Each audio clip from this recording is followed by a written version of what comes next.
presbiteriana do Brasil, ela tem uma identidade vinculada à reforma protestante.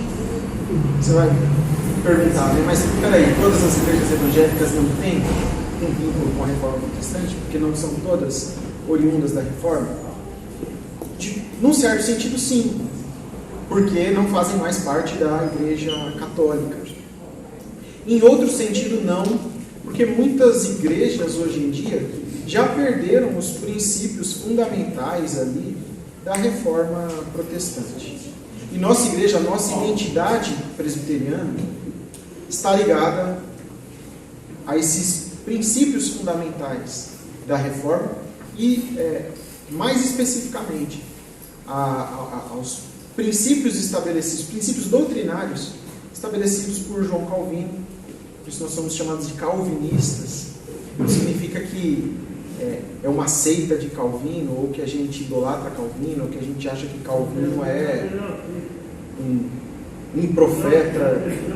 Nada disso, né? Não é como, por exemplo, a igreja adventista entende o ministério lá dos White, Ellen White, Tiago White, né, que entendiam um ministério, né, especial lá deles. Nada disso. Na época da reforma, o que aconteceu? Aqueles que foram os reformadores, eles passaram, então, ao voltar às Escrituras, eles passaram a sistematizar o ensino da Escritura. O que a Escritura nos ensina a respeito da salvação? O que a Escritura nos ensina a respeito do ser de Deus? O que a Escritura nos ensina a respeito da obra de Cristo? Então, isso se chama sistematizar o ensino. Então, quando você fala de Jesus Cristo, toda a Escritura, desde Gênesis ao Apocalipse, vai nos ensinando sobre o ministério de Jesus Cristo. Então, muitos reformadores fizeram isso, porque havia necessidade de se fazer. O que se tinha até então era o que a Igreja Católica Romana postulava ali como regra de fé. Então, ao ocorrer a reforma protestante, houve essa necessidade de se formar essas sistematizações do ensino bíblico. E quando nós nos identificamos, por exemplo, com o calvinismo, ou seja, com a sistematização que Calvino fez da Escritura, a única coisa que nós estamos dizendo é que nós concordamos, que nós subscrevemos, que nós entendemos que a maneira como ele sistematizou é a maneira mais adequada, é a maneira mais correta. Tá? Então ele não é infalível, ele não é inerrante, ele não é uma figura. Tem aqui, obrigado, Deus abençoe. Então ele não é essa figura, né, sacerdotal. Não. Ele é um teólogo muito importante da época e da segunda geração da Reforma e que sistematizou a Escritura de uma maneira que nós entendemos ser a mais correta. Posteriormente a isso, né, quase século depois, nós tivemos o que foi chamada a época lá dos puritanos na Inglaterra. E numa dessas ocasiões em que se reuniram em Westminster teólogos, assim, os principais do mundo reformado da época, se reuniram durante anos lá em Westminster. Eles redigiram o que a gente tem hoje pela Confissão de Fé de Westminster, que é o que a gente adota como símbolo de fé. Quando a gente fala símbolo de fé, mais uma vez, é só o registro daquilo que a nossa igreja entende e crê a respeito da Escritura Sagrada. Então, a Confissão de Fé de Westminster não é um texto inerrante, não é um texto infalível, não é um texto inspirado, não. Ele sistematiza a Escritura, o ensino da Escritura, e nós subscrevemos esses padrões. Toda igreja tem uma confissão de fé. Toda igreja tem, ainda que esteja registrado ou não, um corpo doutrinário, aquilo que ela entende, aquilo que ela crê. Então, se você for na igreja mais simples ali da esquina, eles podem não ter um documento de confissão de fé, uma confissão de fé ou algo assim, um credo, ou seja o que for, mas eles têm um corpo doutrinário, eles creem de determinada maneira. Eles creem de determinada maneira a respeito da salvação, como nós somos salvos, eles creem de determinada maneira a respeito dos dons espirituais. Então, cada igreja tem uma identidade, uma forma de crer, de entender, de sistematizar a palavra de Deus. Nós, como Igreja Presbiteriana do Brasil, ao recebermos membros, esses membros eles precisam subscrever. O que é subscrever? É assinar embaixo, é dizer: eu concordo com a maneira como a Igreja Presbiteriana compreende essas doutrinas bíblicas, eu entendo isso, eu concordo com isso, e eu me submeto a isso. Por isso nós chamamos de subscrição, né? Ou seja, está assinando embaixo o que a nossa confissão de fé diz crer a respeito da Escritura. Por isso, você não vê na Igreja Presbiteriana, não pode acontecer na Igreja Presbiteriana, de um pastor subir num púlpito e pregar alguma coisa contrária ao que a nossa igreja entende, a maneira como a nossa igreja crê nas doutrinas bíblicas. Se isso acontece, esse pastor, essa pessoa está a ponto de ser disciplinada, né? Havendo denúncia, né? Você está sentado numa igreja, por exemplo, presbiteriana de algum lugar aí, e o pastor sobe lá no púlpito e vai falar que o homem é que se salva sozinho. O homem, com as suas obras, com o seu esforço, né, com tudo que ele faz, é que ele alcança a salvação. Você pode muito bem pegar o registro, vai lá no site da igreja, no fundo daquele dia, pega o vídeo, e você pode mandar, como membro da igreja, pode mandar uma denúncia para o presbitério dele, que o presbitério dele vai avaliar. Por quê? Porque esse pastor, quando foi ser ordenado, ele teve que também subscrever, teve que assinar embaixo, né, da confissão de fé de Westminster, o que a nossa igreja crê. Por isso é importante que todos aqueles que desejam se tornar membros da nossa igreja, né, se achegar, relembrem alguns pontos elementares da nossa doutrina. A gente passou aqui, acho que mais de um ano, trabalhando só a confissão de fé.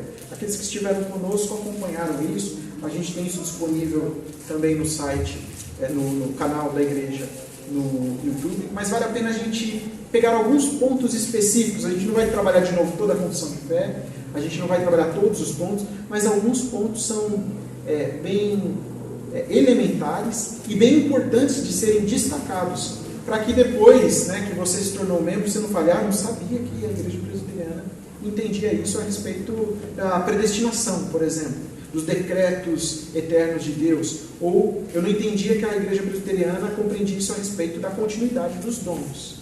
Se você reparou, não tem ninguém falando em língua estranha aqui no culto da igreja presbiteriana. Vai ser: que estranho, por que será? Então, você não vai ser pego de surpresa ao perceber o que a gente entende a respeito, por exemplo, dos dons espirituais. Então isso já vem acontecendo, você que tem caminhado conosco, e mesmo os membros da igreja, é muito importante que a gente sempre relembre esses pontos, né? Isso esteja no nosso entendimento.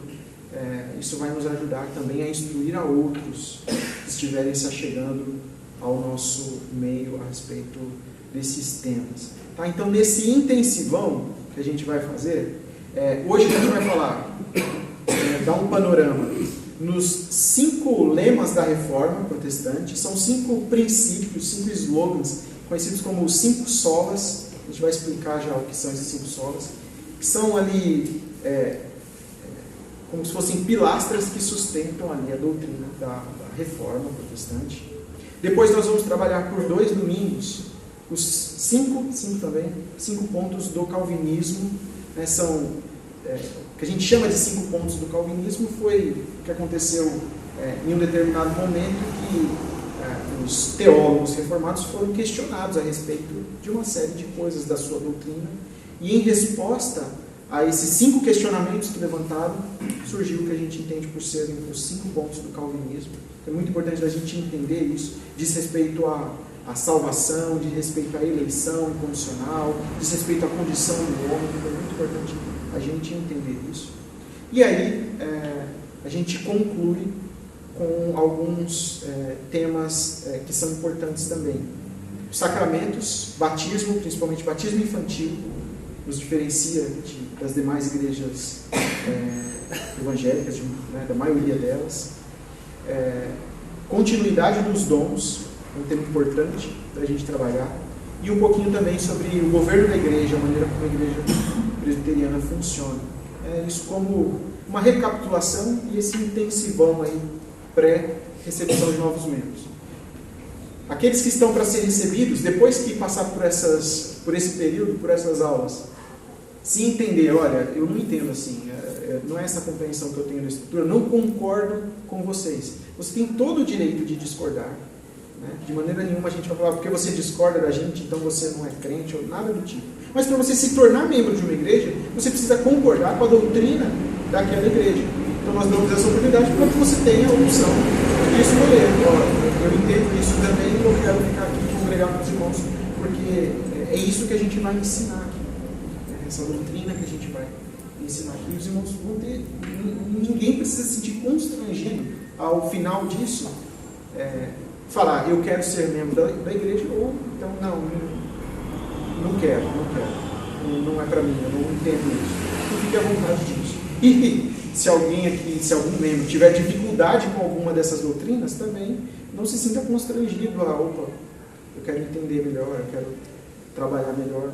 E isso a gente também se coloca à disposição para posteriormente esclarecer e trabalhar esses temas com aqueles que já são membros da nossa igreja.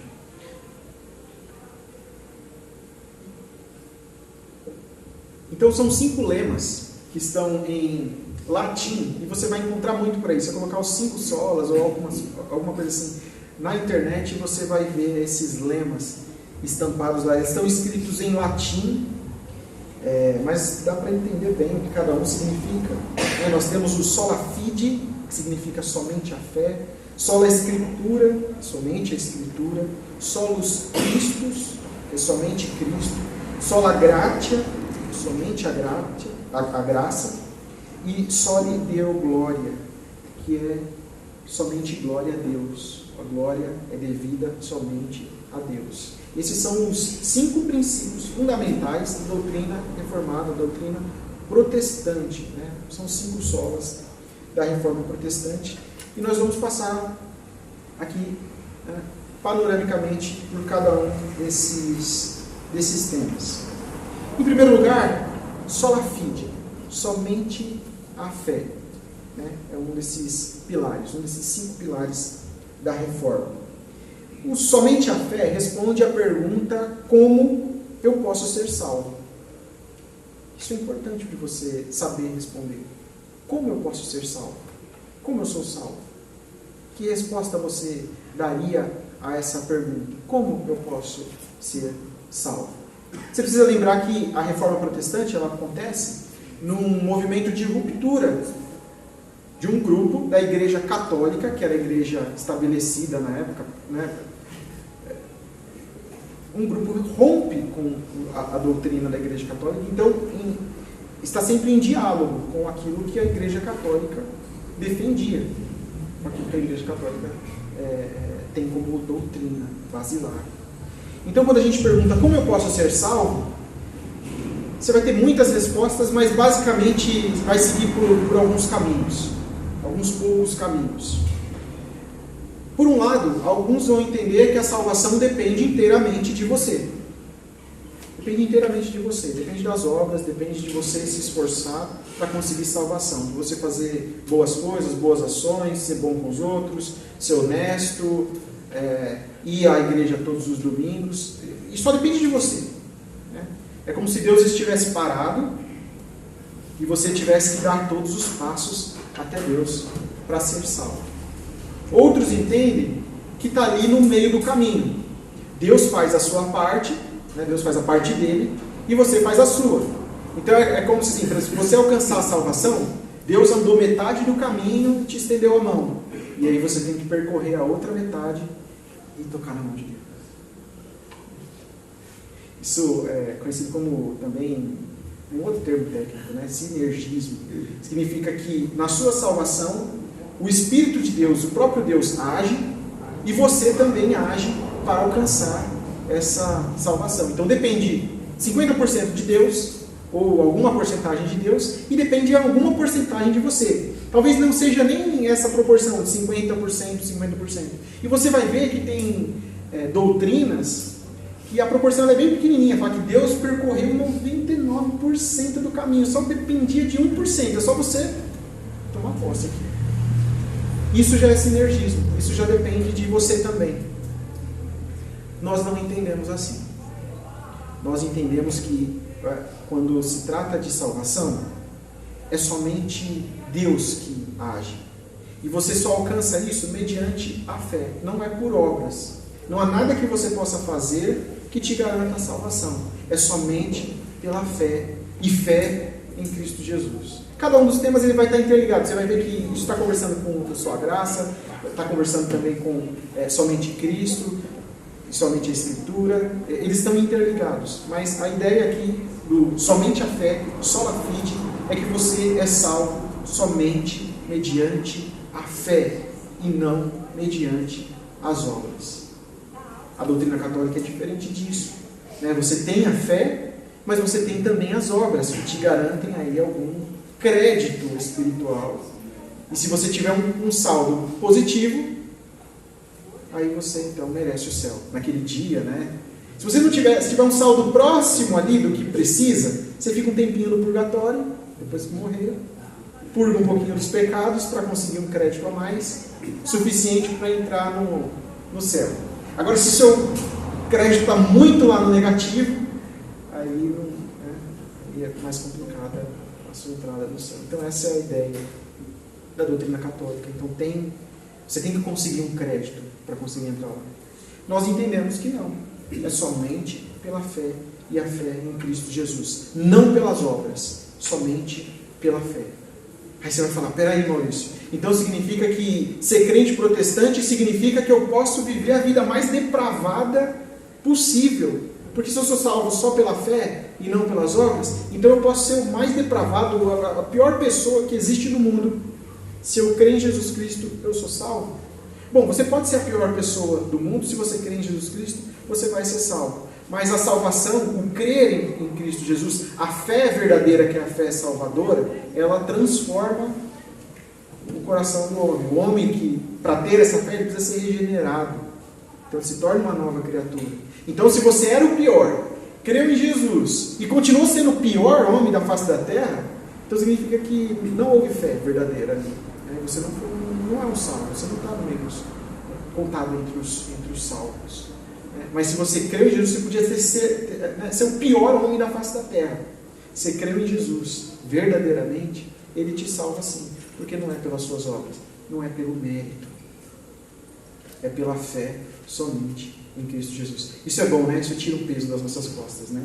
Porque eu vou te falar a verdade, meu irmão. Se dependesse 0,00001% de você, a sua salvação, você certamente a perderia. Você certamente a perderia.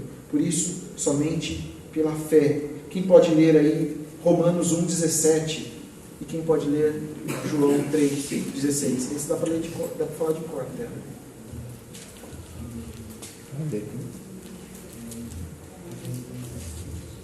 Romanos 1,17.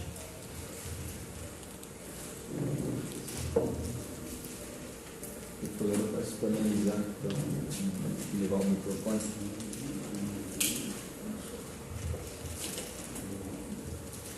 Visto que a justiça de Deus se revela no Evangelho de fé em fé, como está escrito, o justo viverá por fé. Então, o justo viverá pelas obras e pela fé? Ou só pela fé? O justo viverá pela fé. E João 3,16.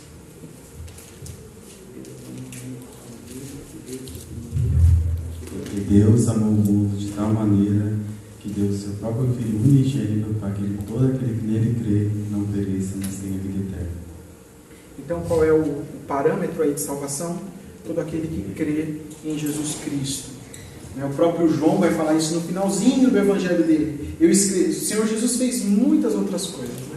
Mas essas que eu escrevi, essas que eu registrei para que vocês creiam que Jesus é o Filho de Deus e crendo tenham vida em seu nome.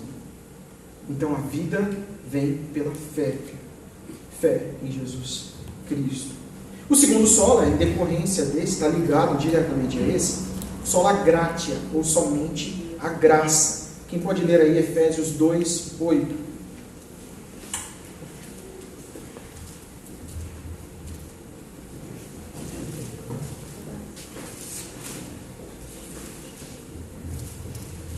Assim, querendo-vos muito, estávamos prontos a oferecer-vos não somente o Evangelho de Deus, mas igualmente a própria vida. Por isso que vos tornaste muito amados. Efésios 2:8.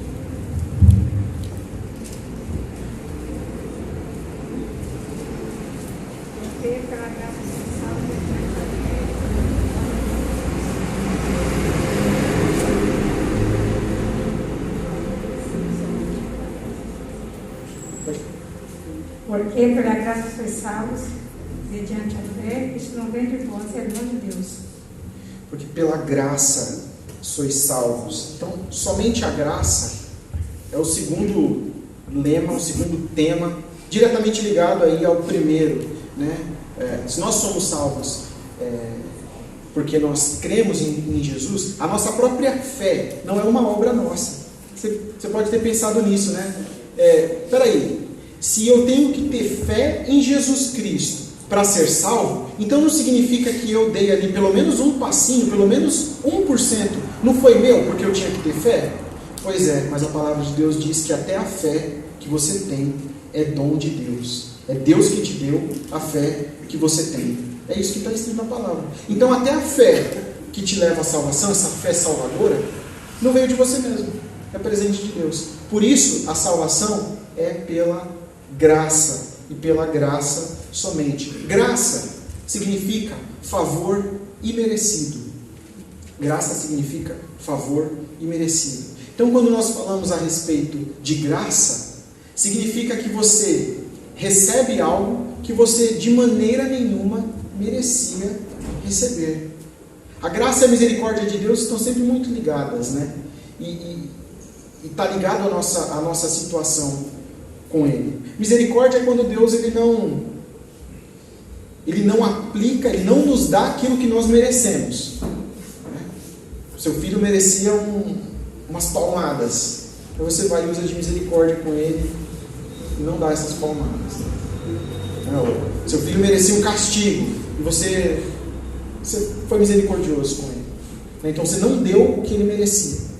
E se ao contrário você dá aquilo que ele não merece, então ele não estava merecendo de maneira nenhuma que você desse um presente para ele. Mas você foi e deu, isso é graça, porque não foi merecido. Não foi merecido. Tudo que nós recebemos de Deus, a salvação em primeiro lugar, né, principalmente a salvação, é favor imerecido do Senhor.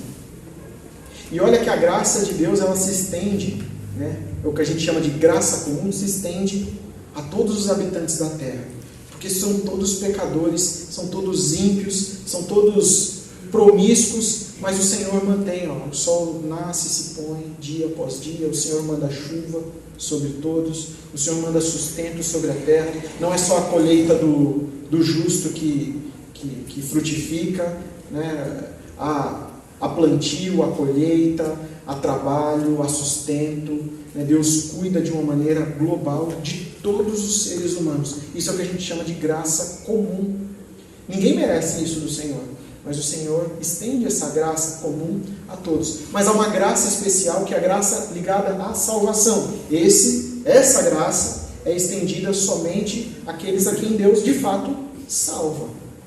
E essa graça também é totalmente imerecida. Não há ninguém que mereça a graça do Senhor.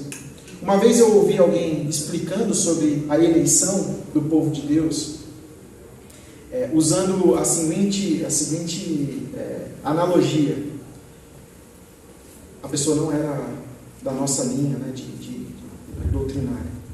Mas ela disse o seguinte: como é que o povo é eleito? Como é que Deus elege as pessoas?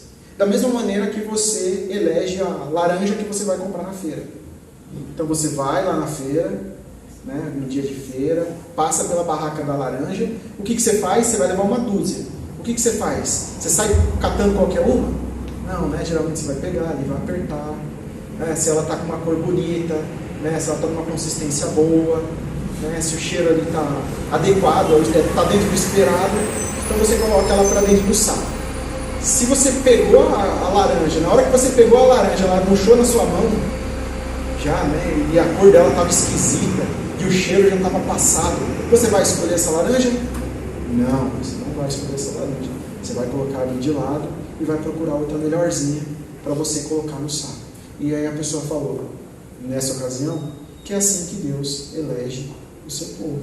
Então ele vai olhar as laranjinhas, né? E ali é que tiver, e ele que conhece, sonda as mentes e os corações, vai ver ali as que estiverem, né, ali em condições, né, com potencial de serem escolhidas para dentro ali da sacola, né, da grande sacola da salvação. Mas isso é um grande equívoco, é um grande erro, porque a palavra de Deus nos informa que todos nós somos laranjas podres, completamente podres. Então, para a analogia ser correta, o Senhor estaria indo para uma feira, né, onde só existe laranja podre, defada, saindo assim, mosquitinho, fedida, nem o feirante aguenta ficar perto dessas laranjas, e não tem uma que se salva, todas estão podres assim.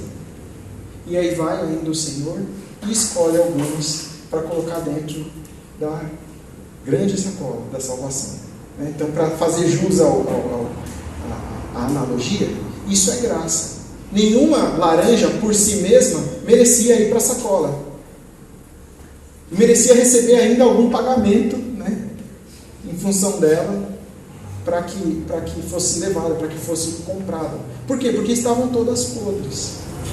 Somente a graça significa exatamente isso. Se você está na condição de salvo, se você teve a fé salvadora, se você crê em Jesus Cristo, entenda que você não fez absolutamente nada para merecer isso, que você não é em nada melhor aqueles que estão se perdendo hoje.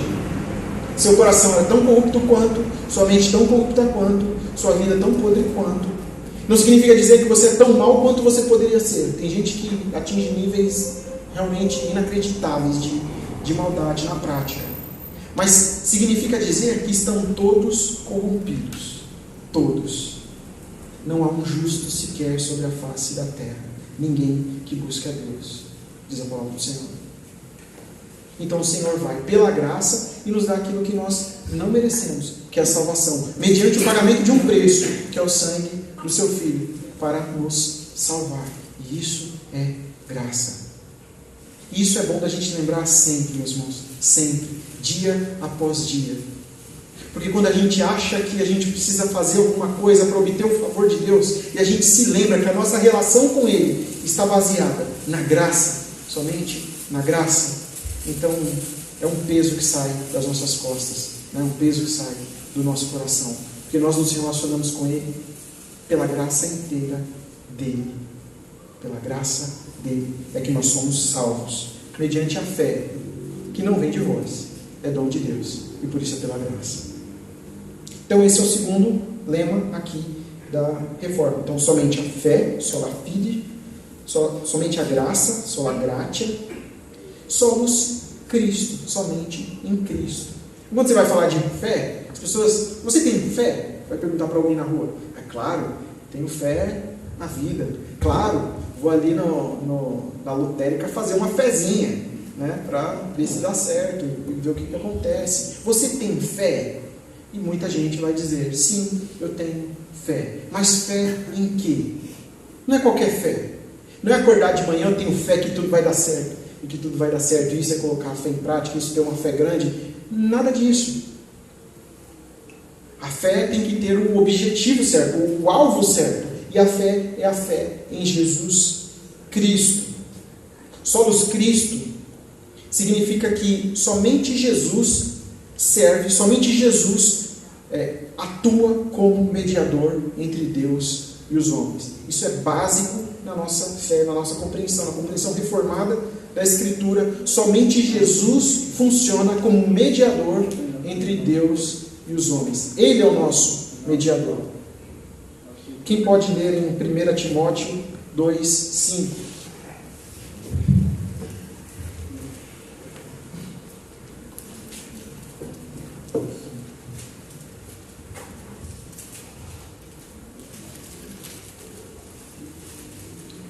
Quem encontrar, levanta a mão. Tomás vai levar o microfone.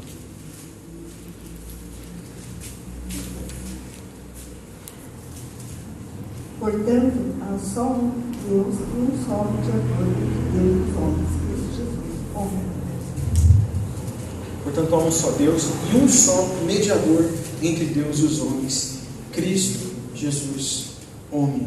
Isso aponta para a obra de Cristo, quem Ele é, o que Ele fez e o único caminho de salvação.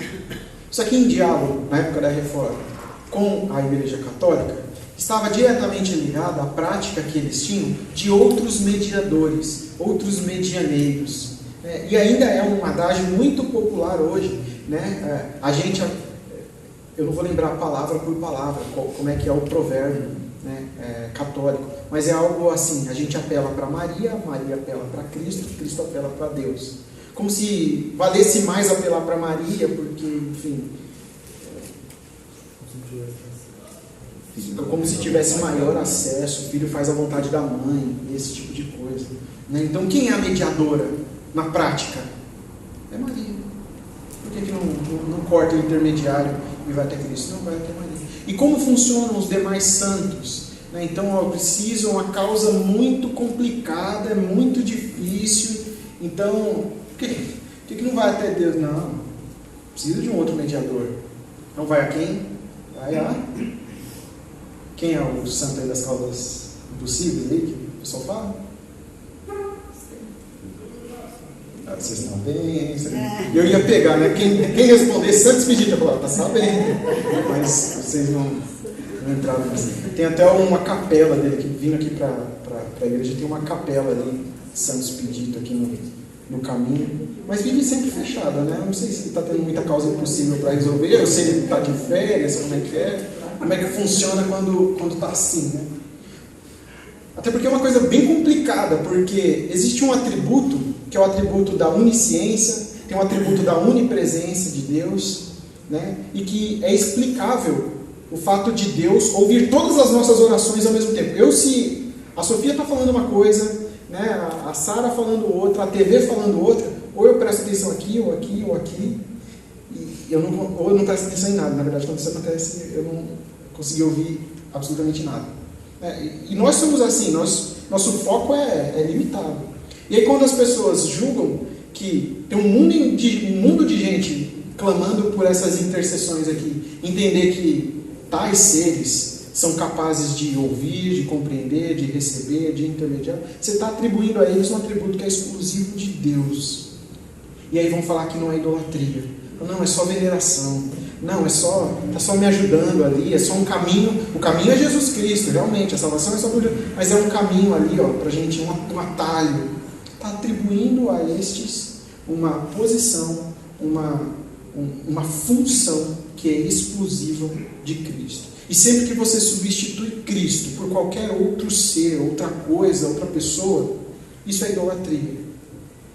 Isso é inadmissível. Então a nossa doutrina entende que somente Cristo é o mediador entre Deus e os homens. Nós somos salvos somente por Cristo. E a gente não pode colocar nada no lugar de Cristo.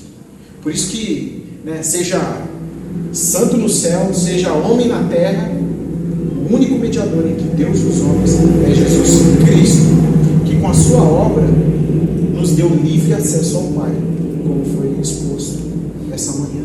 E a gente não precisa mais nem de outros sacerdotes, como o povo tinha no Antigo Testamento, porque Jesus, ele age como nosso supremo sacerdote no céu. E a Bíblia fala que é ele que intercede por nós junto ao Pai. Então, para que você precisa de algum outro tipo de intercessão, mediação, seja de santo, seja de antepassado seu? Tem gente que entende isso, mas não existem outros mediadores. O único caminho é Jesus Cristo. É somente pela fé nele. E isso está diretamente ligado às questões anteriores, somente a fé, somente a graça. Porque a graça nos é concedida em Cristo Jesus, não a parte dele. A fé é uma fé salvadora se ela tem como alvo o próprio Cristo Jesus, para que creais que Jesus Cristo é o Filho de Deus e crendo tenham vida nele, tenham vida em seu nome.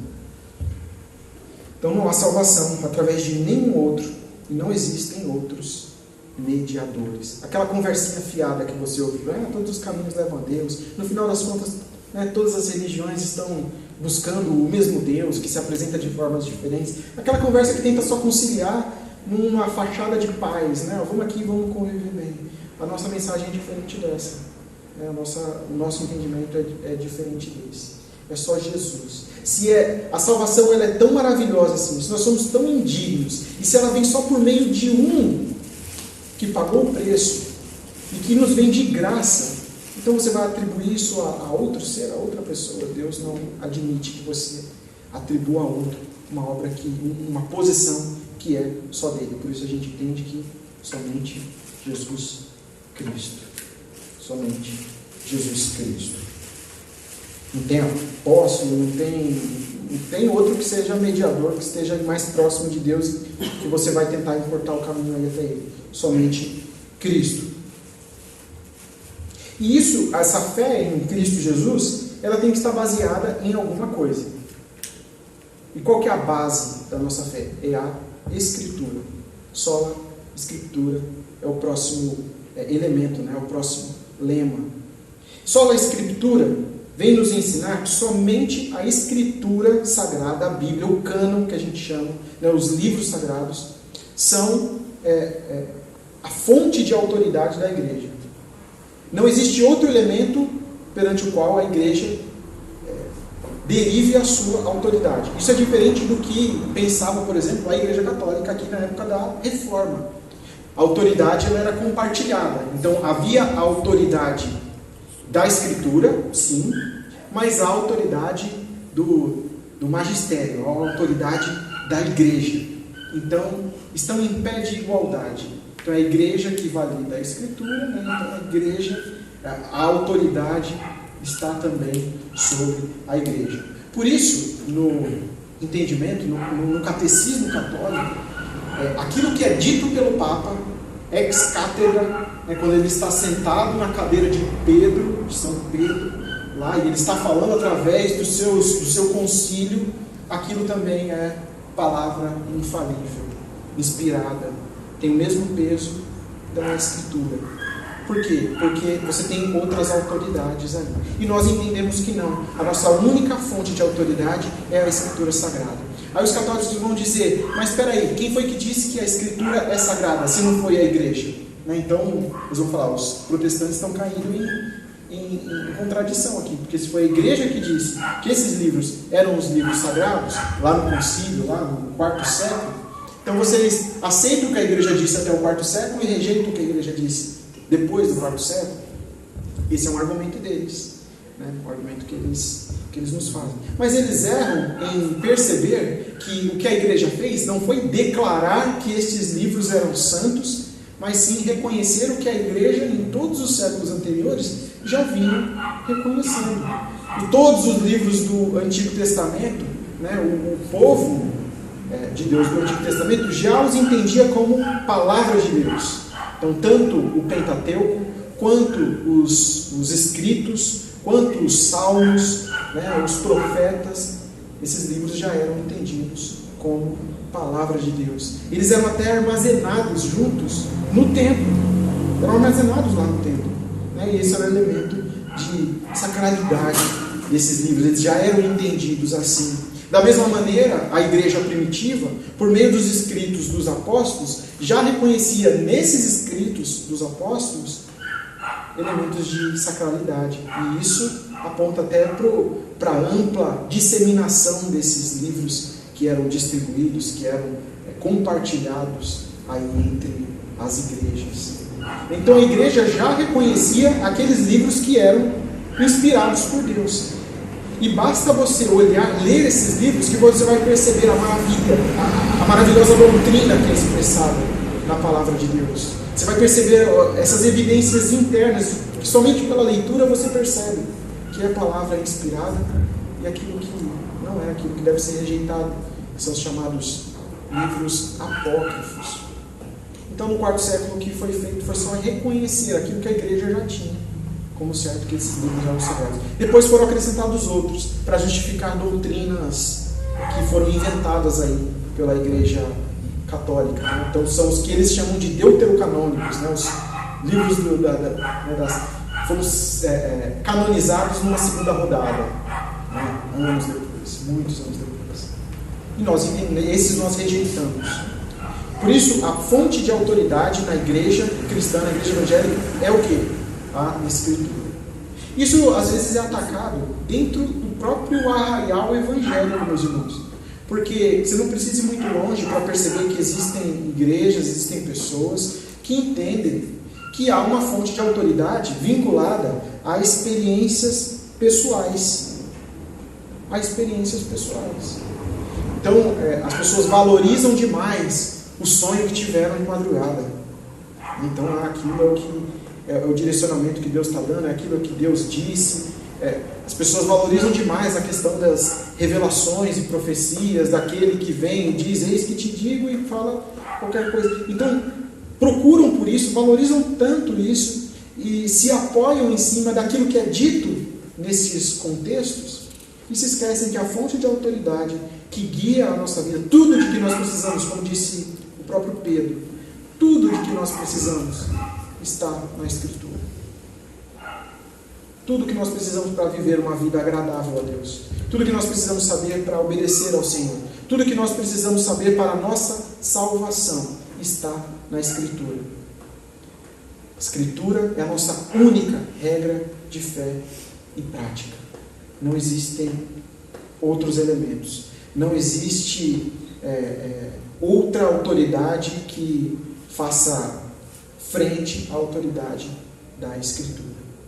Nem as experiências pessoais, nem os porta-vozes da igreja, a Escritura é a nossa autoridade suprema. Nada do que você fizer que contraria o que a Bíblia diz pode ser tido como aceitável, porque a Escritura é a nossa fonte de autoridade e de conhecimento a respeito de Deus, da sua obra e da sua salvação.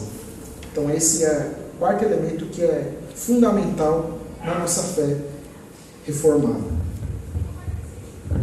Então somente a Escritura, nós temos alguns textos aí, eu vou pedir para que abram em 2 Timóteo 3,16, alguém deixa separado aí, Lucas 24, 27 e João 5, 39.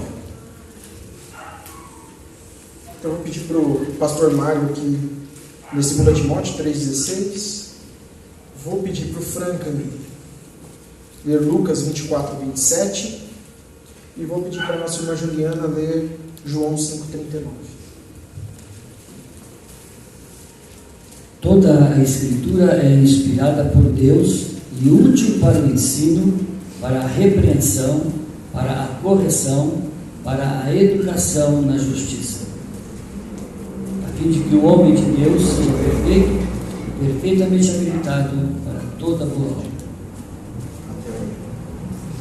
Vocês perceberam que o ensino da Escritura está nos passando, né? Que a Escritura ela é suficiente para a nossa exortação, para a nossa edificação, para que todo homem de Deus esteja perfeitamente habilitado para toda boa obra. Você precisa de alguma coisa a mais? Você precisa de uma revelação? Você precisa de um sonho? Você precisa que Deus cochiche no seu ouvido? Não precisa disso.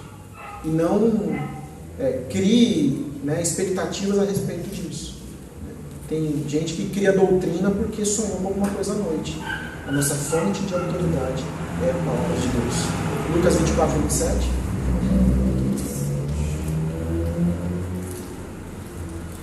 E começando por Moisés, discorrendo por todos os profetas, expunha-lhes o que a seu respeito constava em todas as Escrituras.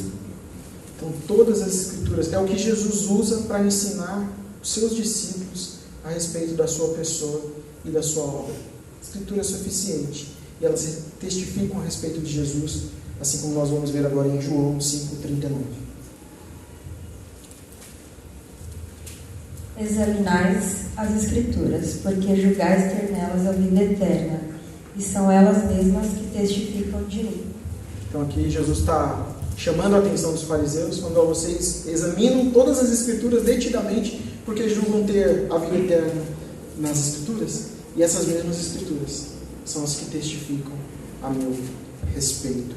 Então o Senhor, Você não precisa de mais nada além da Escritura para viver a vida cristã, para suportar as dificuldades, para ser consolado, para ser animado, para ser fortalecido, para ser alegrado. Você não precisa de nada mais do que as Escrituras para resistir às tentações. Você deve lembrar como o próprio Jesus combateu as tentações quando ele foi tentado. O que ele fez? Ele invocou um poder, né, que ele possuía, né? E como é que ele combateu Satanás? Todas as vezes que Satanás veio tentá-lo, qual era a resposta de Jesus? Está escrito, está escrito, está escrito. A Escritura é tudo que você precisa para viver, tudo que você precisa para resistir às tentações, tudo que precisa para ser consolado, tudo que precisa para ser direcionado a uma vida cristã saudável, perfeitamente aplicada para toda boa obra. Somente a Escritura. E por fim, meus irmãos, mudou aqui. O último elemento aqui desses lemas da reforma do sola é o soli deo glória. Toda a glória é devida somente a Deus e Ele não divide a sua glória com a criatura. Alguém, por favor, lê Êxodo 20, aí os primeiros versículos. Alguém leia Lucas 4, 8. E alguém abra em Romanos 1, 21 a 23. Toda a glória é devida somente a Deus. Deus não divide nada com a criatura. Tudo que nós fazemos para a glória de Deus. Todas as coisas redundam na glória de Deus. Nós fomos criados para a glória de Deus. E a glória de Deus é o bem supremo da nossa vida, é o bem supremo da humanidade. Quando Deus é glorificado, isso significa bênção. A glória de Deus é bênção. E Deus não aceita dividir a sua glória com absolutamente ninguém. Então, em Êxodo 20, nós temos aí nos primeiros versículos Deus colocando a sua lei, né, para o povo, né, recitando a sua lei para o povo. Então, só os primeiros versículos aí, até os 2 primeiros mandamentos. Então falou Deus todas estas palavras: Eu sou o Senhor teu Deus, que te tirei da terra do Egito, da casa da servidão. Não terás outros deuses diante de mim. Não farás para ti imagem de escultura, nem semelhança alguma do que há em cima nos céus, nem embaixo na terra, nem nas águas debaixo da terra. Não as adorarás, nem lhes darás culto, porque eu sou o Senhor teu Deus, Deus zeloso, que visito a iniquidade dos pais, nos filhos, até a 3ª e 4ª geração, daqueles que me aborrecem. E faço misericórdia até 1000 gerações daqueles que me amam e guardam os meus mandamentos. Até aí. Então, o Senhor fala ao seu povo: Eu sou teu Deus, não divido a minha glória com ninguém. Portanto, não terás outros deuses diante de mim, e nem farás para ti imagem de escultura, nem para representar Ele mesmo. Não farás isso, porque Ele não divide a sua glória com outros seres, ou com a sua criatura, ou com aquilo que a sua criatura cria. O Senhor não aceita dividir isso. Então, tudo que nós fazemos, tudo que acontece, redunda na glória do Senhor. E a vida do povo de Deus deve redundar nisso. É isso que nós devemos buscar. Toda a glória é devida somente ao Senhor. Lucas 4:8. Mas Jesus lhe respondeu: Está escrito: Ao Senhor, teu Deus, adorarás, e somente a Ele darás culto. Então, o Senhor Jesus reforçando aqui, na ocasião da tentação, quando o diabo pede para que Jesus prostrado o adore, o Senhor Jesus diz: está escrito que somente ao Senhor prestarás culto. Então é precioso esse princípio de não colocar nada nem ninguém no lugar que só pertence a Deus. E Romanos 1, 21 a 23.